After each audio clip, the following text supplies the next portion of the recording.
Salut à tous, salut Thierry. Salut. Alors, on se retrouve pour une grosse vidéo sur une grosse sortie de cette fin d'année. En tout cas, moi, c'est une sortie que j'anticipais avec impatience, qui est Mektoub My Love Canto Doué, c'est-à-dire le deuxième volet d'un film qui était sorti en 2018. Un film, une saga qui a été escortée de plusieurs péripéties polémiques. On va évidemment pas résumer toutes les polémiques et péripéties qui se sont déroulées autour de cette saga parce que ce serait tout simplement trop long et parce qu'on n'en est pas non plus d'éminents spécialistes et parce que les divergences et les sources divergent parfois. Mais ce qu'il faut savoir, c'est que le film qui est sorti en 2018 suivait une bande à 7 dans l'Hérault. Une bande de copains qui se retrouvaient à la plage, qui faisaient la fête, et donc Keshish filmait cette énergie des jeunes qui sortaient ensemble, etc. Et en particulier, il filmait l'énergie sexuelle qui passait entre des filles rencontrées à la plage et des dragueurs, etc. Avec un personnage d'Amin, lui qui était plutôt vu comme l'alter ego du cinéaste, un peu en retrait de tout ça, pas trop dans la drague, mais qui regardait, lui, les corps en mouvement avec beaucoup d'intérêt. Ce film-là, ainsi que de nombreuses autres images et de nombreuses autres histoires, en tout cas de nombreuses autres péripéties, ont été tournés entre 2016 et 2018. Septembre 2016, février 2018, donc quasiment un an et demi. C'était pas un tournage constant, il y a eu 2 moments de tournage, mais en tout cas c'était quand même plusieurs mois de tournage à chaque fois. Il en a fait un premier film, un premier gros film de 3 heures dont j'ai parlé, mais il devait suivre un intermezzo et ensuite un canto doué.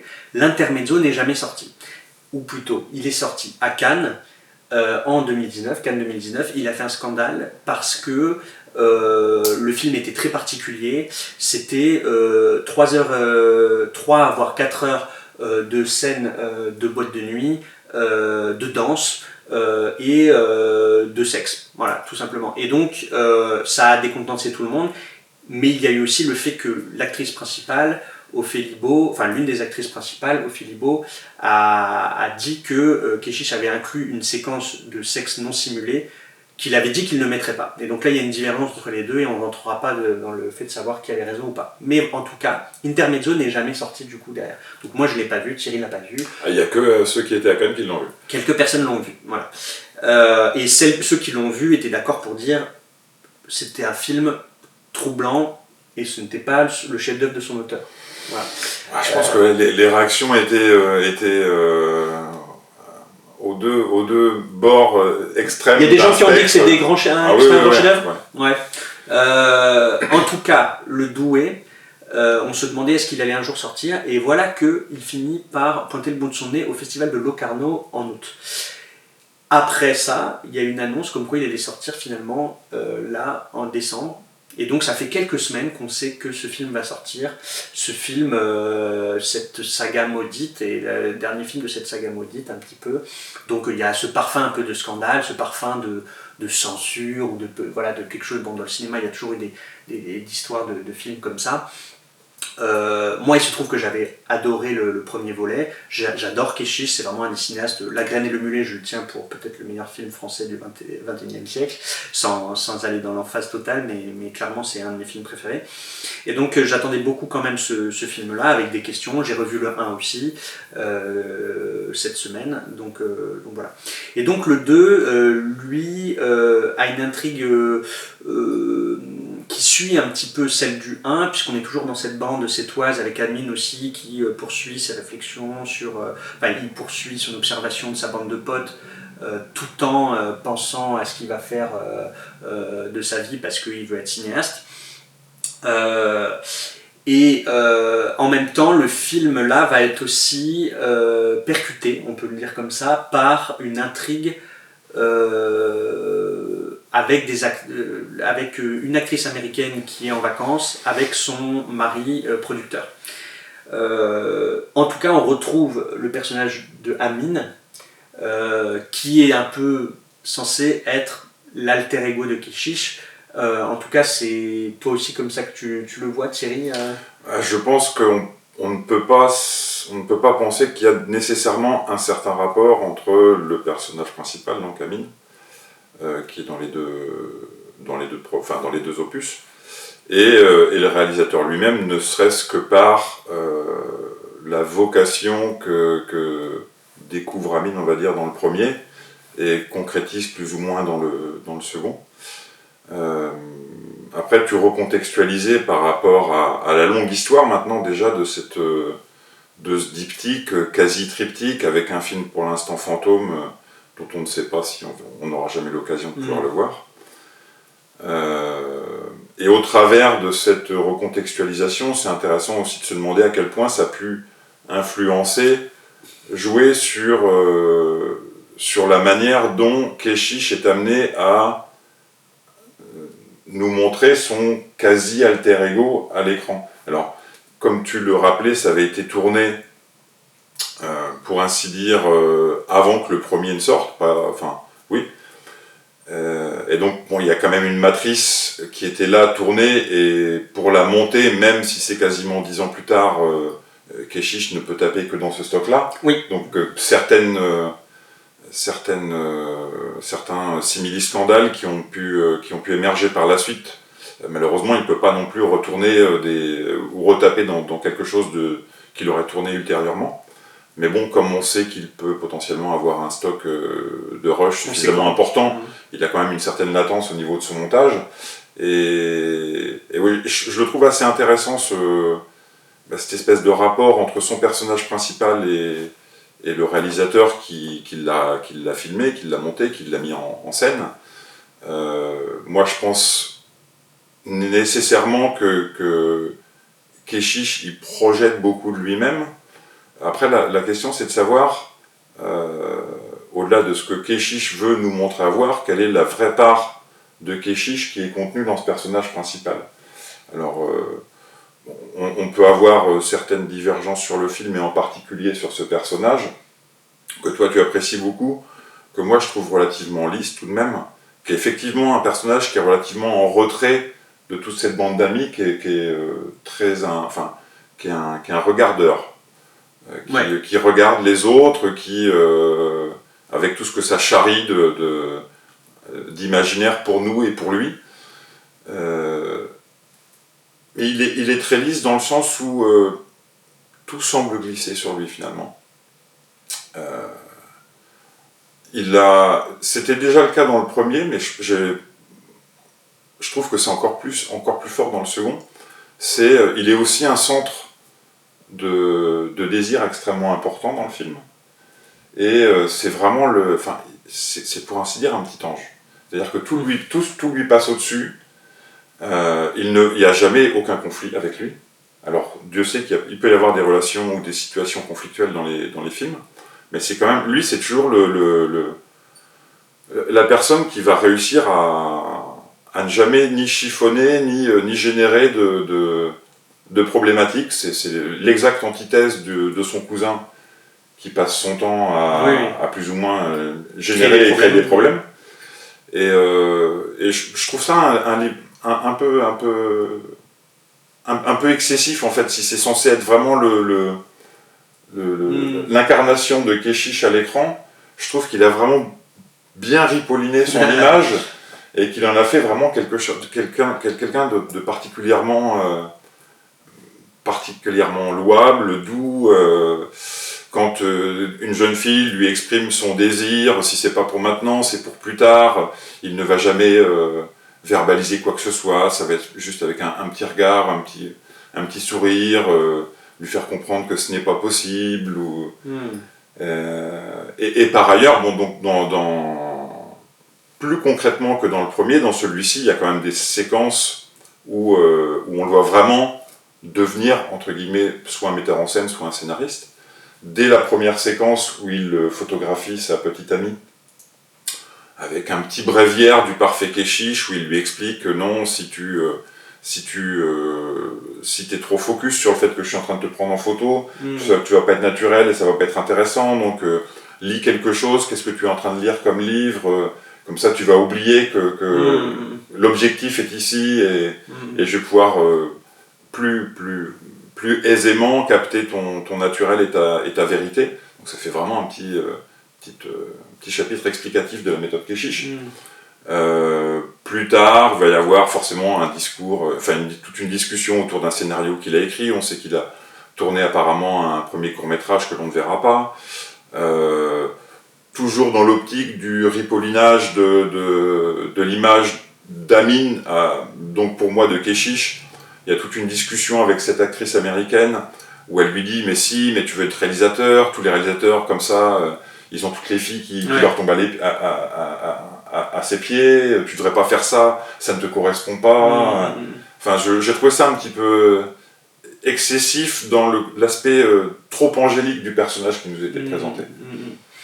En tout cas, ouais, c'est tout à fait possible qu'effectivement, soit Keshish s'illusionne sur lui-même, soit il est en campagne de réhabilitation. En tout cas, je ne sais pas si ça m'intéresse trop, moi, mais je vois ce que tu veux dire. En tout cas, moi, en tant que grand fan du cinéma de Keshish, en fait, moi, je peux m'en tenir qu'à ça. J'aime beaucoup ses films. Avec ensuite la vague MeToo et la polémique qui a escorté cette saga, c'est vrai que je me suis posé des questions a posteriori sur mon goût pour Keshish en me disant, est-ce que quand tu chantais les louanges d'un cinéma qui exaltait la beauté des femmes, est-ce que en fait tu exaltais pas la beauté d'un regardeur, comme tu dis, d'un scrutateur un peu lubrique, et à travers ça, est-ce que toi tu te faisais pas un peu plaisir, quoi, pour le dire les choses très rapidement, hein. Et en fait, bon, déjà en revoyant le 1, j'ai eu un premier élément de réponse, mais je trouve que dans le 2, la qualité du 2, je trouve, c'est qu'il en dit plus, il m'a informé un peu plus encore sur la nature du regard de Keshish pour la vie qui se déroule devant sa caméra. C'est-à-dire qu'effectivement, tu as raison de dire que Amin, et je le disais aussi, est un peu l'alter ego du cinéaste, mais en fait, Amin, il est en retrait, effectivement, il observe, et à travers lui, on voit des choses se passer. Il capte l'énergie sexuelle qui se déroule autour de lui, et il est fasciné lui aussi par ça, on le voit, il n'y a pas d'ambiguïté là-dessus, on voit ses regards, en tout cas on sait qu'il regarde là, et s'il sait à quel moment regarder, où regarder, comme le plan regarde à tel endroit, la caméra regarde à tel endroit, c'est parce qu'il s'y intéresse, évidemment, il n'y a pas d'ambiguïté là-dessus, on ne dit pas que Keshish ne s'intéresse pas à ça, évidemment qu'il s'intéresse à ça, mais le personnage, en tout cas de Amin, il n'en fait pas ensuite matière à toucher ou à agir dans un sens de satisfaire, de consommer son désir. Au contraire, il semble sublimer esthétiquement son désir ensuite. Et c'est un peu ce que semble un peu dire Keshish, c'est de dire l'art, n'est-ce pas, sublimer notre désir en ensuite une esthétique et dans un partage ensuite. Et en l'occurrence, lui, évidemment, le centre de son attention, en tout cas dans cette saga-là, c'est parce que on peut pas quand même résumer le cinéma de Keshish à juste filmer des corps en mouvement, je trouve que ce serait vraiment réducteur. Mais c'est vrai que dans Kanto Uno, la question se posait, à un moment donné, il y avait vraiment un focus là-dessus, il y avait une très longue scène de boîte de nuit, et dans Intermezzo, on sait que c'est aussi le cas. En tout cas, Keshish, évidemment que là, il semble réhabiliter le regard d'un cinéaste sur plusieurs archétypes de femmes qui sont au centre de l'action, qui sont au centre des regards, et en particulier celui d'Amin, mais au centre aussi des ambitions des hommes qui végètent autour d'eux, des dragueurs, etc. Mais en soi, je ne trouve pas que le regard porté par Amin et le regard donc porté par Keshish soit lubrique et de ce point de vue condamnable. Et c'est vrai que là, on a encore une très belle galerie de portraits féminins dans ce Kanto Doué, même si, et on va en reparler, ce n'est absolument pas à ça que se résume ce film, puisque le film ensuite s'engage sur notre voie, il y a une bifurcation. Voilà. Oui, après, bon, on connaît le cinéma de Keshish, on connaît son... il a quand même un peu évolué avec le temps. On ne peut pas dire que du premier jusqu'à Kanto Doué, c'est exactement le même cinéma. Il y a des petites variations. Mais bon, il y a quasi systématiquement une ou plusieurs actrices qui sont mises en avant, qui sont le centre de toutes les attentions du réalisateur, qu'il essaye de capter sous tous les angles. Alors, on sait que Keshish filme très près en général, vraiment pour essayer de capter les sentiments, l'espèce de vérité qui va pouvoir sortir des corps et des visages des personnes qu'il filme. Alors après, moi, ce que j'ai ressenti entre le premier et le deuxième, donc entre Kanto Uno et Kanto Doué, c'est que dans Kanto Uno, en particulier les actrices, donc Ophélie Beau, et je ne me souviens plus le nom de cette actrice qui était cette fille qui est aussi dans la bande et qui est blonde. Celle qui joue Céline, en tout cas. Okay, le nom du personnage, c'est Céline. Ouais. Et qui m'avait tout de même assez illuminé dans le premier. Je dois avouer que dans le Kanto Doué, alors elles n'ont plus exactement la même place dans le film. Un rôle tertiaire, oui. Mais au-delà de leur place dans le film, je trouve que je n'y ai pas retrouvé l'étincelle d'énergie que j'avais pu ressentir dans le premier épisode. Donc j'ai vraiment vu un espèce de shift, et sachant que tout a été tourné, alors pas forcément au même moment, mais sur un laps de temps relativement court malgré tout, j'ai pas pu m'empêcher de me dire, c'est que lorsque chez Keshish, une femme elle est vraiment celle qui est sur le devant de la scène, qui est le sujet de toutes ses attentions, il a presque un aspect vampiresque, où il en prend vraiment toute l'énergie, toute la consubstantielle moelle, la vitalité, et que le film terminé, c'est presque un corps vide qu'il va laisser. Et j'ai eu l'impression de voir, j'exagère un peu, mais il n'y avait plus la flamme quoi, dans ces personnages-là. Et pour le coup, la flamme, elle était dans d'autres personnages, pour moi essentiellement dans un personnage, qui est celui qui amène à la bifurcation dans Kanto Doué, qui est donc Jessica Pennington, qui incarne l'actrice américaine dans Kanto Doué, et qui reprend la place de celle qui était en particulier Ophélie Beau dans le premier, qui est le centre de toutes les attentions, qui pour moi est la seule qui charrie une espèce de désir dans le film. Pour moi, il n'y a plus de désir nulle part ailleurs, hormis chez elle. Mais d'une autre manière, parce qu'il y a aussi beaucoup de questions sur son corps, sur la maltraitance qu'elle apporte à son corps. Et bon, c'est vraiment le personnage féminin qui a récupéré toute l'attention qui n'était plus présente dans le premier. Là où je suis pas trop d'accord, c'est que je trouve que y a encore des très belles scènes qui sont ménagées entre Ophélie Beau et Amine. Donc Ophélia dans le film, elle s'appelle prénom légèrement différent, puis elle n'a pas son nom Beau qui est associé, donc entre Ophélia et Amine, à la bergerie, où, là c'est l'occasion d'ailleurs de faire quelques plans à nouveau pour signifier qu'elle est l'archétype de la bergère, avec le mouton qu'elle soigne, et là c'est pris à contre-jour, avec le soleil qui perle un petit peu, et puis c'est là aussi il y a une évolution, c'est que les agneaux ils naissent dans le premier et ils meurent dans le oui, voilà, effectivement, oui, il y a un côté, effectivement, c'est plus morbide, et là aussi il y a une question, il y a une discussion justement entre eux, où est-ce que justement avant la descente potentielle aux enfers, est-ce qu'on ne peut pas se sauver en prenant ensemble la bonne décision de partir ensemble, tout simplement. C'est-à-dire qu'en fait, il prévoit un voyage à Paris pour 2 jours pour qu'elle puisse se faire avorter de sa relation adultère avec Tony, le cousin plutôt malfaisant de Amine. Relou. Voilà, et donc il y a une discussion où en fait tous les deux qui se connaissent depuis très longtemps sont en fait secrètement amoureux l'un de l'autre, secrètement même par rapport à eux-mêmes, ils ne s'avouent pas. Amine probablement se l'avoue peut-être un peu plus, mais Ophélie, on sent que la plupart du temps elle le prend pour son confident et son bon ami Amine, mais là il y avait déjà dans le Uno, mais là dans le Doué il y a 2-3 regards. Oui, il y a même 2-3 paroles, hein. Quand elle va à Paris, elle dit je vais rester chez toi. Oui, je suis d'accord, oui, c'est vrai que d'ailleurs c'est un peu explicité, t'as raison. Mais en tout cas, là où c'est le plus fort, c'est que quand c'est regarde, il y a un moment donné où elle prend la pause, parce qu'il a mis en fait, il a pris 2 billets pour eux deux, et en fait la vendeuse a mis son nom de famille à lui aussi sur le billet de Ophélia.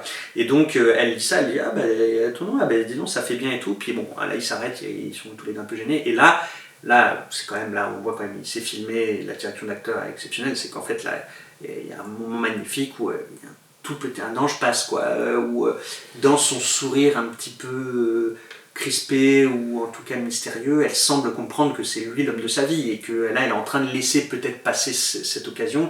Lui, évidemment, il est passif par excellence, hein, donc effectivement c'est pour ça que tu dis c'est un personnage un peu trop angélique ou un ange, quelqu'un de parfait, mais en fait pour moi, et on va le voir après avec ce qui se passe avec les Américains, en fait Amin, je pense que Keshish, c'est peut-être comme il se voit quand il était jeune, mais en disant à trop être passif, à trop contempler, on fait des bêtises et on se met dans la main d'autres gens qui nous font faire de très grosses bêtises. Et donc là, il est, à force d'être passif à travers toutes les filles qui lui font des avances, il a raison de repousser des avances, ou en tout cas de rien dire pour certaines. Mais par exemple, avec Ophélie, là, évidemment qu'il doit s'engouffrer en disant il doit faire quelque chose s'il veut vraiment suivre sa vérité à ce moment-là. En tout cas, moi j'ai trouvé qu'il y avait encore des moments comme ça dans le Doué. Et ensuite, on arrive dans le carambolage,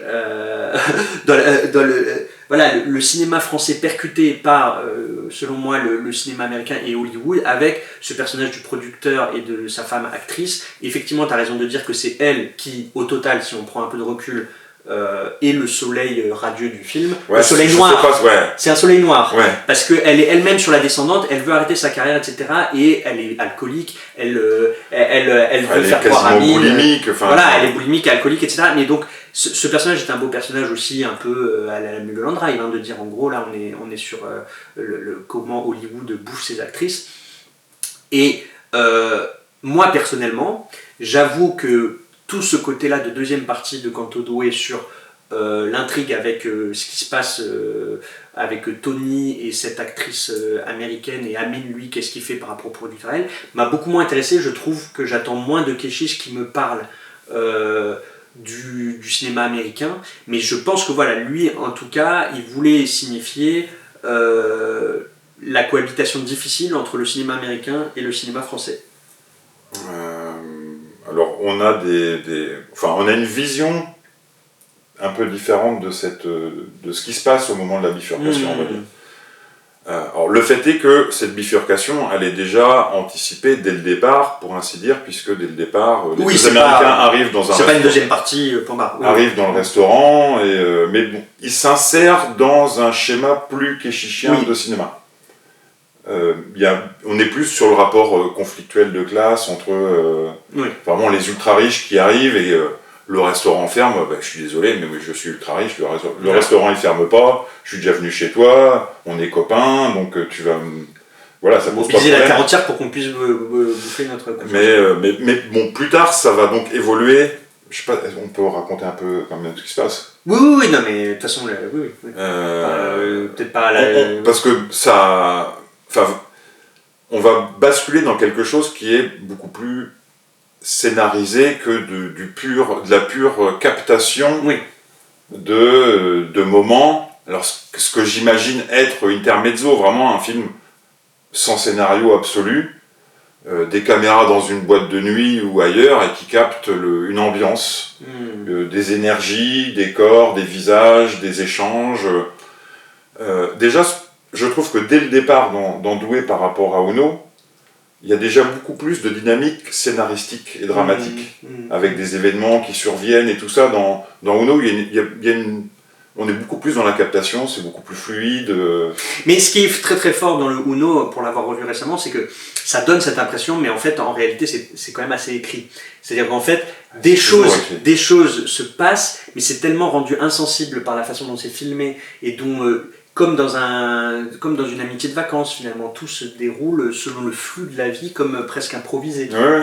Or, en réalité, c'est extrêmement maîtrisé de la part de Keshish. Il y a toujours, on peut pas faire à moins de faire un documentaire ou une caméra en plan fixe qui prendrait pendant 2 heures ce qui se passe dans la rue. Il y a forcément un travail. Ouais, et puis il y a une base scénaristique. Mais après, le jeu étant de savoir à quel point on la rend visible ou à quel point elle est motrice dans le film. Et elle est quand même beaucoup plus motrice dans le second, c'est sûr. Et elle est plus apparente. Oui. Et elle devient particulièrement apparente dans la fin, avec... on bascule dans quelque chose de beaucoup plus dramatique, de l'ordre du criminel, violent, voilà. Et donc pour en revenir à notre point de dissension, on va dire, où tu y vois cette espèce d'impossibilité, de conflit entre le cinéma, en particulier du type kéchichien, donc français naturaliste, avec un cinéma hollywoodien, beaucoup plus formaté, beaucoup plus commercial, scénarisé. En fait, moi, je vois pas l'apport de ce couple d'Américains chez Keshish, pour moi, ne renvoie pas du tout au cinéma hollywoodien. Il a juste une fonction chez Keshish d'être un producteur hollywoodien, et elle d'être une actrice d'une série télévisée donc, qui s'appelle Les Braises de l'amour, ou Les Braises de la passion. Les Braises de la passion.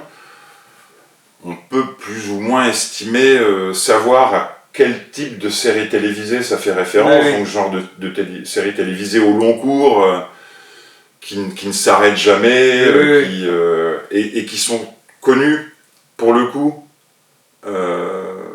au-delà d'autres aspects, mais pour être vraiment... il faut qu'il y ait à l'intérieur de chaque épisode des événements extrêmement forts qui surviennent pour pouvoir accrocher les spectateurs. Donc c'est toujours des séries qui sont extrêmement dramatisées, avec des événements incroyables qui se passent de manière systématique. Ça existe aux États-Unis, ça existe pareillement en France. Pour moi, je n'ai pas pu m'empêcher de voir la dernière partie de Mektoub Kandodoué,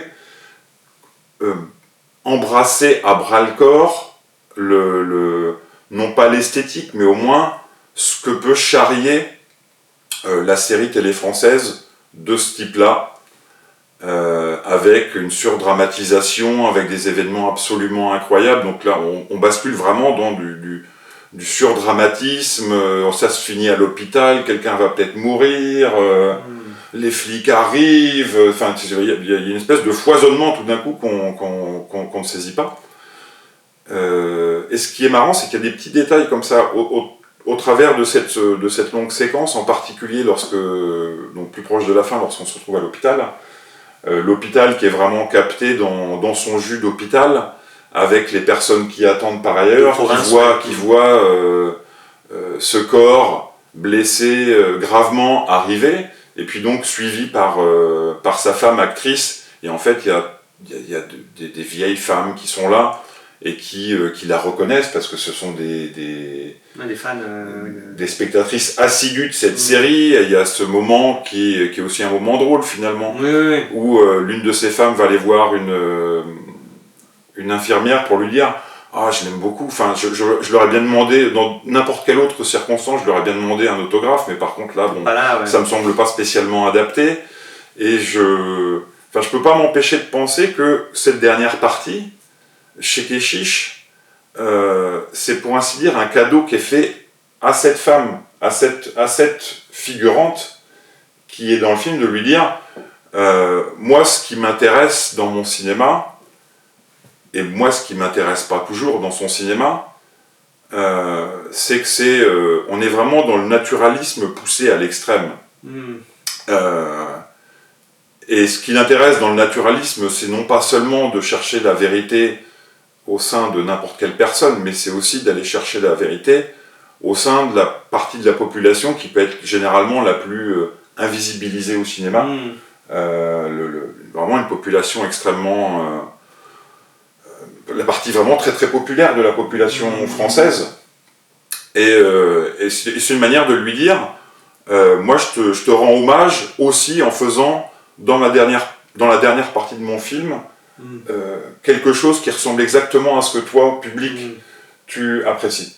Après, là où ça me chagrine un petit peu, c'est que cette partie-là du public, je pense qu'elle ne va pas voir Keshish, que ça ne l'intéresse pas, et c'est là où, entre guillemets, son populisme positif devient un populisme négatif, parce que finalement, là, à qui il parle, c'est uniquement à nous deux, mais aussi à des cinéphiles, à une partie de la population qui est quand même un peu plus bourgeoise au niveau de ses spectateurs, et qui c'est une manière de leur dire, vous voyez, moi je suis vraiment proche du peuple. Mais... Je sais pas, moi j'y vois plutôt une volonté de vouloir poursuivre un regard sociologique. Et d'ailleurs, c'est peut-être là-dessus d'ailleurs qu'on peut conclure sur à la fin. Donc, ce qui est aussi notable, c'est que des policiers arrivent et évidemment s'intéressent à ce qui s'est passé et mettent assez vite la main sur les deux Arabes qui, à leurs yeux, assez biaisés probablement, ils veulent coincer les deux Arabes de cette réunion de gens. Oui, c'est forcément eux qui ont fait le coup, quoi. Alors qu'en fait, on sait qu'évidemment, c'est un accident et que le producteur, en fait, c'est lui qui voulait être violent à la base, quoi. Et donc, en fait, Amin a sauvé tout le monde, en fait. Parce que ce qui se passait là, c'est que le producteur pouvait, flinguer tout le monde et ensuite se suicider. Donc, bon, bref, Amin est arrivé à sauver Save the Day, comme on dit en anglais, et pour tout remerciement, comme lui, il a la contrainte de vouloir absolument aller à l'autre soirée qu'il avait promis qu'il y serait, il panique aussi un peu devant l'ampleur que tout ça a pris, mais moi je le vois aussi comme le sentiment du devoir d'aller là où ses copines l'ont attendu, je devais être jury, enfin toujours ce côté passif de brinque-baller partout et tout, que Keshish saisit presque en critique en disant là mon garçon t'es vraiment trop brinque-ballé par les événements, mais à la fin, il est filmé comme un fugitif de arabe coursé par la police en France, comme on sait que c'est malheureusement trop souvent le cas. Et donc, la fin est extrêmement pessimiste et finit sur ce regard très sociologique de Keshish qu'il avait dès la grainée de mulet. Des l'esquive, hein, ça. Enfin, moi, des l'esquive, on pense forcément à l'esquive. Des l'esquive, ouais. Moi, j'ai plutôt pensé à la grainée de mulet, à vrai dire. Mais oui. En tout cas, moi, j'ai retrouvé Keshish dans ses toutes dernières séquences finales, ses derniers plans, on va dire. Après, voilà, moi, c'est vraiment la partie américaine, entre guillemets, du film m'intéresse quand même moins, même si j'aime bien voilà, les clins d'œil, même esthétiques. Je trouve que la villa qu'ils ont prise aux abords de Sète fait penser aux villas hollywoodiennes qu'il peut y avoir sur les hauteurs de Mulholland Drive, par exemple, avec de toute façon cette référence filmique qui est aussi là, puisque là, on a une actrice sur la fin. Il faut savoir que d'ailleurs, j'ai lu... que ce paysage de villa et ce paysage là avec la piscine, etc., en fait tout ça a été tourné en Sicile et d'autres coins ont été tournés en Espagne aussi, donc tout n'est pas tourné à Sète, voilà, mais c'est un faux naturalisme. Ouais, faux naturalisme, ça c'est pas pour te plaire. En tout cas, voilà, bon, film intéressant, pas à la hauteur de mes espérances personnellement. Après, moi, je trouve que Keshish est tellement au-dessus sur sa manière de filmer des groupes de personnes qui font la fête ou qui se parlent, des intrigues amoureuses, il rend ça tout de suite intéressant, il rend tout de suite ça un peu profond, la valeur existentielle, que il m'embarque quand même beaucoup. Je suis juste déçu que voilà, d'une certaine manière, il y a eu une bifurcation dans son cinéma à ce moment-là.